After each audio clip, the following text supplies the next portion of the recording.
एक बार एक भक्त ने मां गंगा से प्रश्न किया, मां गंगा एक प्रश्न है मेरा कि आपका इस धरा पर आगमन तो हो गया है, लेकिन एक बात तो बताओ कि आपके जल में पापी भी स्नान करते हैं और पुण्य आत्मा भी स्नान करते हैं, तो पुण्य आत्माओं का तो जो पुण्य है वो आप सहन कर लेती हो, तो पापियों की जो पाप है वो आप किसको देती हो? ऐसा इसका मतलब तो ये हो गया तो आप भी पापी हो गई, क्योंकि आप पाप ग्रहण करती हो। मां गंगा कहती है मैं कैसे पापी हो गई? क्यों? क्योंकि मैं तो जो भी पाप है वो भाप के रूप में बादल को दे देती हूं। अब वो भक्त बादल से प्रश्न करता है कि हे बादल, मां गंगा पाप भाप के रूप में आपको दे देती हैं, तो इसका मतलब तो आप पापी हुए। तो बादल कहता है मुझे डायरेक्ट नहीं प्राप्त होता, वह जल सागर में जाता है, सागर समुद्र में मिलता है और वह समुद्र से मुझे भाप प्राप्त होता है। तो वो भक्त जो है वो सागर के पास जाता है, क्या इसका मतलब फिर तो आप पापी हुए? तो सागर कहता मैं कैसे पापी हुआ, मैं तो भाप को दे ही देता हूं। तो भक्त कहता है कि आप पापी नहीं हुए, वह बादल पापी नहीं हुआ, तो पापी कौन हुआ?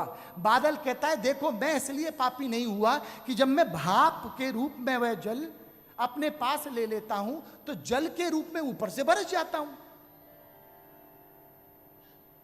तो वह व्यक्ति जल से पूछता है कि फिर हे वर्षा देव आप पापी हुए?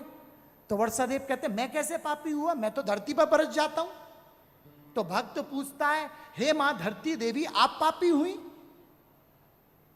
तो धरती मां कहती है मैं कैसे पापी हुई, मैं तो वो समस्त पाप जो है वो अनाज को प्रदान कर देती हूं।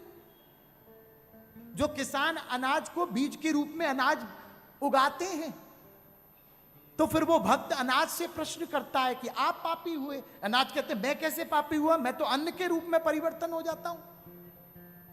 वो व्यक्ति फिर अन्न से प्रश्न करता है कि आप पापी हुए क्या? तो वो अन्न उत्तर देता है नहीं प्यारे, मैं पापी नहीं हुआ।